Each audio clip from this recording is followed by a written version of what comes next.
ఈ నెల 20వ తేదీన వేములవాడ రాజన్న ఆలయ దర్శనంతో పాటు గుడి చెరువు ఆవరణలో ముఖ్యమంత్రి రేవంత్ రెడ్డి బహిరంగ సభ ఏర్పాట్లను శనివారం రోజున పరిశీలించారు. ఈ ప్రాంత అభివృద్ధి ముఖ్య లక్ష్యంగా రాష్ట్ర ముఖ్యమంత్రి రేవంత్ రెడ్డి పర్యటన సందర్భంగా ఏర్పాట్లను శనివారం పరిశీలించారు. సభ ప్రాంగణం, పార్కింగ్ ఏర్పాట్లను పరిశీలించి ఎలాంటి ఇబ్బందులు కలగకుండా చూడాలని సూచించారు. వారి వెంట శైలజ రామయ్య, జిల్లా కలెక్టర్ సందీప్ కుమార్ జా, ఎస్పీ అఖిల్ మహాజన్ తదితరులు ఉన్నారు. అది బెస్ట్ ఉంటుంది. మనకి ఏం రూట్ ఉండదు, ఏం బాధ ఉండదు. ఏం రూట్ అంటే ఇద్దరు ఉండాలి. ఈశ్వర్ మన ఈగరు ఈశ్వర్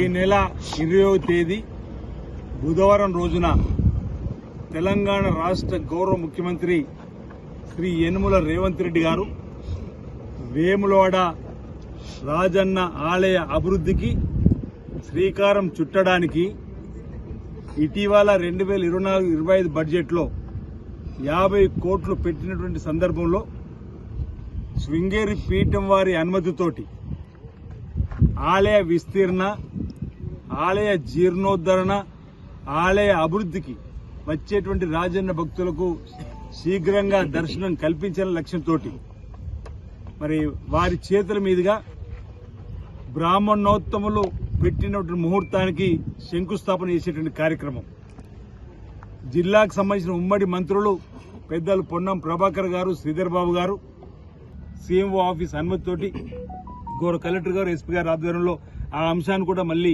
మీ ద్వారా ప్రజానికానికి తెలియజేసే కార్యక్రమం ఉంటుంది. నేను మీ ద్వారా రాజన్న సిరిసిల్ల జిల్లాకు సంబంధించినటువంటి ప్రజానికానికి విజ్ఞప్తి చేస్తున్నా.